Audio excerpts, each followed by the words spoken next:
Okay, now we've gone over a lot of stuff with irradiance particles. We've seen different techniques, including how to use the brute force method as well as interpolation to speed things up. Now what we're going to do is have a look at environment rays. If you notice, I've been pretty much neglecting and skipping the environment parameters for the irradiance particles. Did that on purpose so I could spend the video just talking about that. So that's what we're going to do here. So let's go ahead and get started. Let's open up an example scene here. We're going to open up irradiance particles start. If you remember, that is the scene that originally made XSI 7 and Windows 32-bit crash. Okay, so after we solve the problem with the BSP2 and all that stuff, we won't have any more crashes. Let's just do render preview and see what we have here. Again, it's that same scene from before. What we have is a directional light here, sunlight coming in. Okay, if I go over here to my pass options, I'll show you that my pass shaders are as follows. We have a physical sky shader and we have a photographic exposure shader, both of which I've talked about in the past. So I won't waste your time on that. So just to show you, those are the two shaders that I have right now that have this rendering out the way that it is. Okay, so let's go over here to our renderer options. Lock that down, bring that over here. And I'm also going to bring out my script editor. I like to have that handy when I'm rendering here for radiance particles, just so I could keep a close eye on information and stuff. So let's set that up. Let's go to diagnostics, turn on information. And over here in rendering, let's reduce these anti-aliasing settings. I don't want it to be too high, so I'll set it down to -2 and 0 just for preview purposes. We'll also switch our indirect illumination algorithm to radiance particles as usual. Go to radiance particles and enable it. Here's the default settings. Default settings are not going to do us much good. Okay. Now, before I do anything else, I want to make something very clear so you understand this very carefully. Right now we have one direct light in our scene. Okay, if I open up an Explorer, I can see that the only direct light we have in our scene is this XSI physical sun, basically a physical sun shader. And if I open that up with the render tree, you can see here's the physical sun shader attached to it, so on and so forth. So let's select this sun and let's open up its PPG. What I want to do is disable this sun. If I don't disable this sun, I'm going to get primary rays here for the radiance particles. Let me show you what I'm talking about. Let me just collapse that.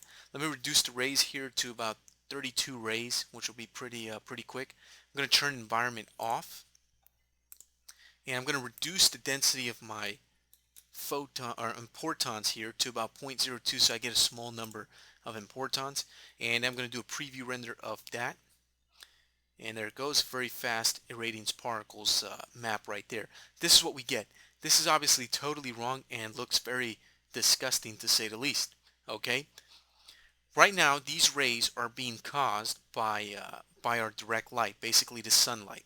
So what we need to do is turn it off. So that's what we're going to do. We're going to come down here to the MIA physical sun, and here in this parameter that says on, let's go ahead and check that off. And now when it renders again, we get pitch black darkness. The reason that's happening is because there's no light in the scene to create any irradiance particles. We need a light to be able to create some irradiance particles, and we just turn that light off. Okay. However, irradiance particles is actually still working, believe it or not. The only reason we don't see anything is because right now we're just working with this primary rays parameter, and this rays parameter works primarily with any direct lights in your scene, such as a sunlight, an area light, a portal light, basically any light that's in your scene. Okay, so by doing that, we're going to be able to isolate the environment rays, and we're going to be able to see what's going on here. So let's turn on environment with the default settings, let it render. It's actually going to render out pretty fast, and we still can't see much, but if you look very carefully, you can see something. And to prove it to you, I'm going to increase the intensity of the environment rays here all the way to 5. Let it render again. And now we can see something. Notice that. Basically, these environment rays create environment rays based on whatever environment shader you have in your scene. In this case, I have the mental ray physical sky shader in my scene, so it's causing environment rays. Okay, so it's very important to notice that. You also notice that my setting is down at 0. When this is put to 0, what it means is that the environment rays are going to be equal to the primary rays over here. So the main rays parameter here is set to 32.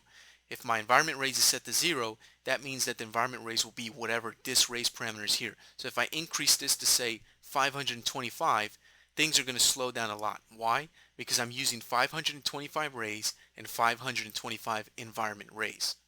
So the best thing that we can do is actually set this environment raise parameter separately. So once we increase it past 0, basically just change it to anything besides 0, now we'll override that parameter. So now the environment raise are set to 81 as opposed to 525. So it's very important to understand that. So let me put the primary raise here back down to 32, and the environment raise, I'll put that as 32 as well, just so we get some fast renders. So there's the render. Okay, so we can see some environment raise here by increasing the intensity to 5, but that's not essentially what I want to do. I'm going to decrease that back down to 1. What I want to do instead is increase the intensity of the environment shader so that I can see my environment raise much better. So that's what I'm going to do. I'm going to go over here to render, open up my pass options, and I'm going to go ahead and double click on the physical sky shader here to open up its PPG. What I want to do is take this multiplier and increase it from 0.01, which is the default, to 0.1. And it's a very small increase, but that small increase makes a big difference, as you can see. Now our sun, or our sky back here, I should say, looks a lot better, and it's a lot brighter. And because of that, a brighter environment irradiance particles effect takes place in our scene. So as you can see, now we can see our scene, the lights bouncing around, and we have a lot of artifacting. Of course, that's because we're using a very small amount of importance, as we can see here, as well as a very small number of rays. And we can see right now we're firing off only about 2,575 importance, which is too few importance to work with. Okay? Alright, so that we can see these environment rays a little bit better, let's do this. Let's go ahead and let's knock down the environment rays to about 2. Now when this renders out, we can see the environment rays a lot better. As you can see, it looks very disgusting, very bad. Let me reduce the point interpolation to 32. The default's 50. I like to use powers of 2, so I'll stick with, like, for example, 32 or 64, 128, like that. Okay, so there's our environment rays in our scene. Now the trick is to make the environment rays look really good. So let's go ahead and the most logical thing would be to go ahead and increase the amount of environment rays. Right now we only have 2. So let's go ahead and increase the rays here to something much higher. But before we do that, let's increase our importance because we only have about 2,000 importance. That's not good enough. So let's increase the density to about 0.1. And we can see now we have about 12,783 importance, as we can see here in the script editor. Okay, but as you can see when we render out, it still doesn't look very good. In fact, it looks just as bad, if not worse, than before. So what in the world's going on? Let's go back here to the Irradiance Particles tab and see what's happening. Well, what's happening is we have too few environment rays. So let's increase the environment rays. Let's go to something like 128. It's going to take a little bit longer to render, but not too long. So there it goes, emitting importance. And with 128 rays, you can probably bet that this is going to look nice, right? Because when we worked with Irradiance Particles in the other videos, just using 64 rays looked pretty good with a high interpolation. So this should look pretty good, right? Well, let's see. Okay, much better than before. The result is much more accurate, but there's still a problem. There's still a whole bunch of artifacting. Well, let's turn off rebuild to freeze the map, and let's just increase our point interpolation to about the 128. That should fix it, right? Didn't really fix it. Smoothed it out a little bit, but the problem is still there. Why is that happening with the environment rays? That's because our primary rays are set so low, only at 32. Unfortunately, we're going to have to crank up our primary rays to a pretty high number to get a good result. On top of that, add the fact that we're adding more rays just for the environment sampling. That's going to increase our render time. Not too much, but by a good amount. When you're doing a production scene, my recommendation is, although you may be enticed or you may feel the need to come in here and use these environment rays, honestly, my recommendation for production is to try to figure out another solution for your environment. Don't use the environment rays unless you really, really have to, or you really want to and you don't mind the extra rendering time. Because using the environment rays parameters here really increase your Irradiance Particles map by a really substantial amount. And in some cases, it may not even be worth it, to be honest with you. And you'll get to see that later on in this volume for mental ray training. Okay, so to make this look good, let's increase the amount of rays. Let's actually go with 64 rays for the primary, and we'll go with 64 for the environment, and we'll hit rebuild. And it's going to rebuild fairly quickly. It's still not taking terribly long to do this. And keep in mind, we haven't even added an indirect pass yet. Okay, so it doesn't look much better than before. Of course, that's because we're using very small number of rays. So here's what I'm going to do. I'm going to take the environment rays and knock that down to 0.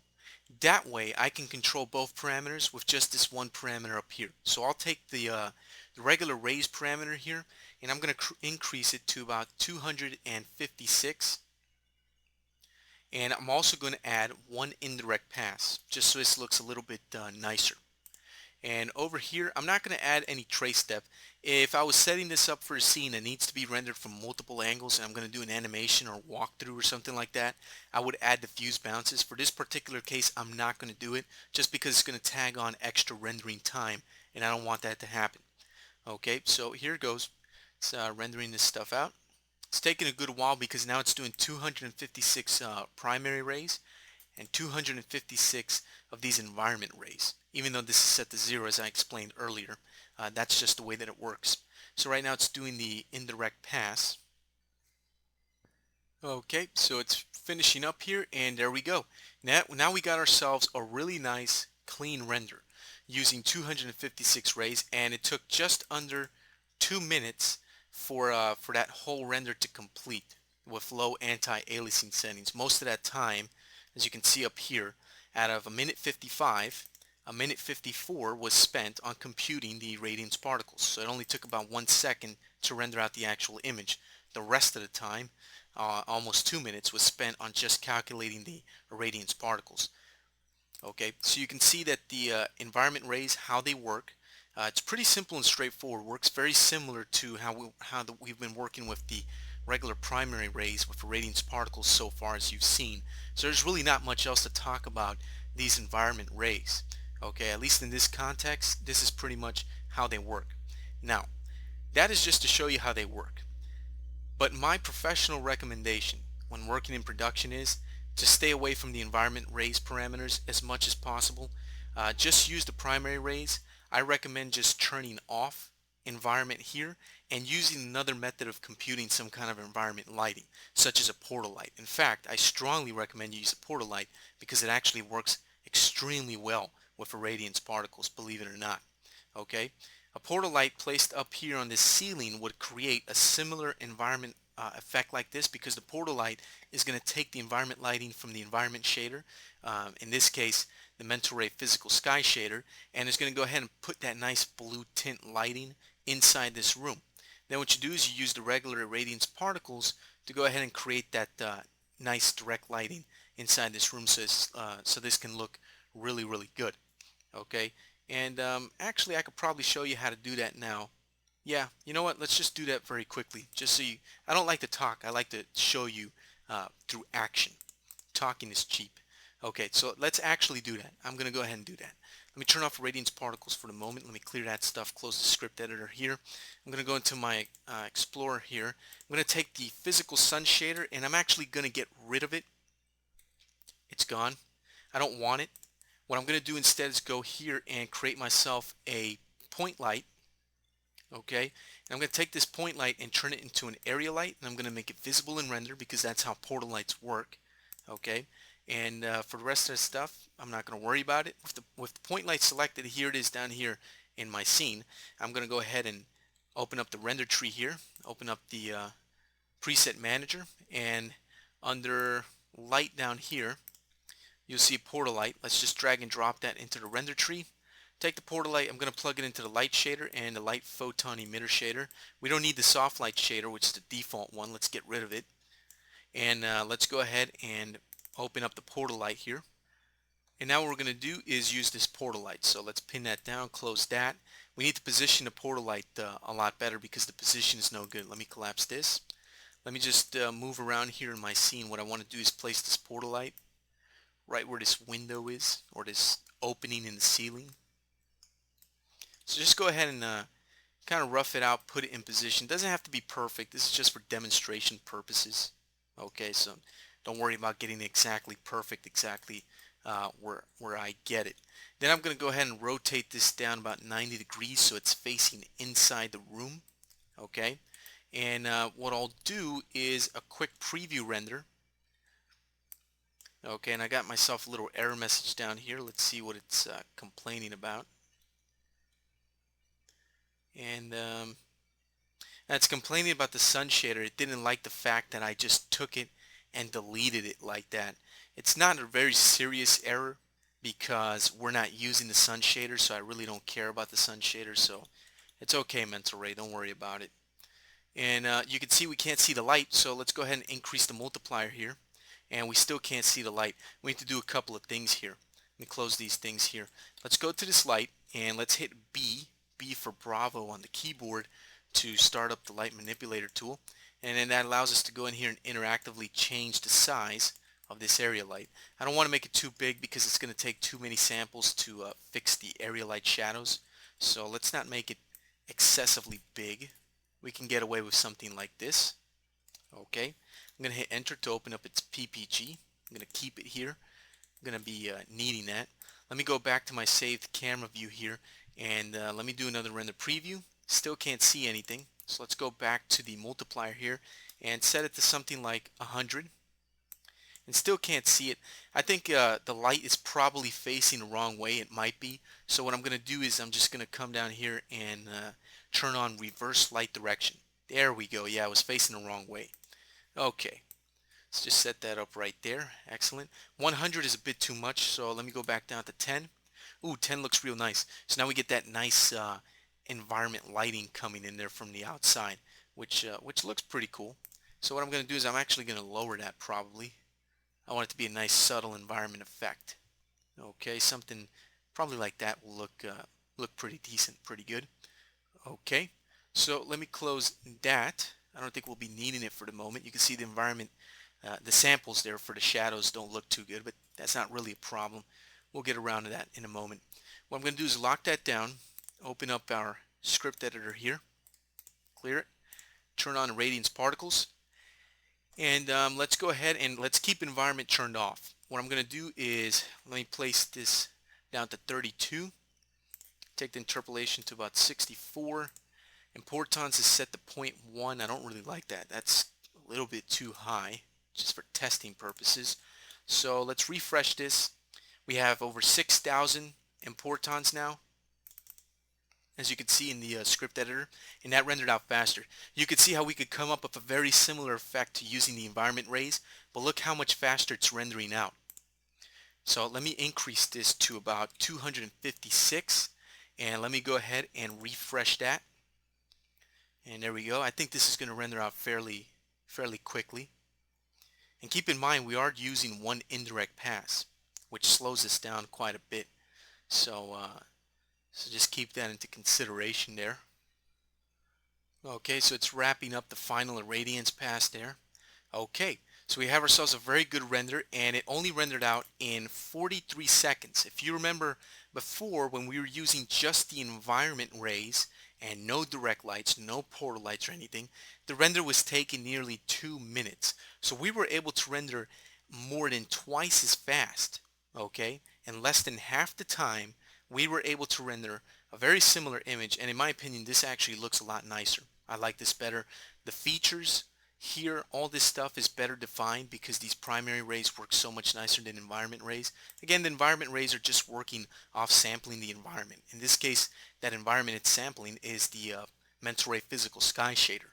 But the portal light does a much better job of taking that physical sky shader and sampling it and just pumping that right into your interior scene. So if you're doing an interior scene like this where you have windows and stuff, I recommend you stick with portal lights and just use radiance particles without using the environment parameters. I strongly recommend you do that. You're going to get nicer renders, or renders that are just as nice, if not nicer, and they're going to render about twice as fast. So it's a no-brainer, okay? But the environment settings are there in case you want to use the environment parameters with radiance particles. Hey, feel free to. It's there for you. So you have your options there. Okay, so that looks pretty good. The only thing I would do here is let me close or turn rebuild off first so we don't have to re-render over and over and over again. Close that and select our area light here.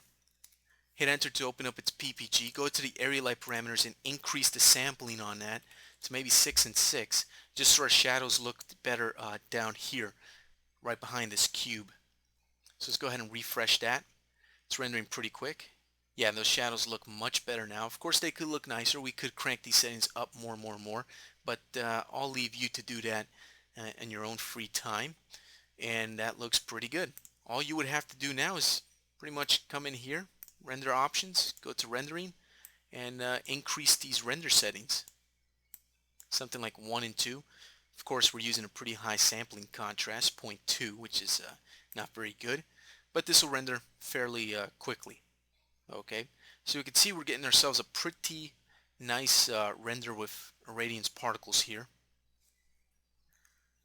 Okay, so that render took about 2 minutes and 16 seconds, about 2¼ minutes to render that out with pretty good anti-aliasing settings. And you can see we get ourselves a pretty nice high quality render. We have these nice shadows here from the area light, pretty well defined, and we have ourselves some pretty nice details in the corners of the room. The only thing I'm unhappy about is the fact that I didn't position that area light correctly, the portal light. As you can see, because it's just above the hole, we get these highlights here on the edges. So I would take that light and move it down a little bit more, and that would fix that problem right there to get rid of that that highlighting effect right there. That kind of gives away to the viewer the fact that there's a light position right there, and we don't want that. We want it to look natural, like the light's coming from outside. So that looks pretty good. In my opinion, this looks a whole lot better than using the environment rays like what we were doing before. So I strongly recommend you use portal lights combined with Irradiance Particles and no environment settings with the Irradiance Particles to get yourself some nice interior scenes. If you're doing something that's exterior, something that's outdoors, then I recommend using the environment rays, as that's where they really shine. That's their strong point. So there you go. That's how you use the environment rays. We can close that. Don't need it anymore. And that's going to do it for this video. That takes care of those environment Irradiance Particles. Okay, so we'll end it here, and I'll see you in the next video. We still have some more stuff to cover with Irradiance Particles, believe it or not.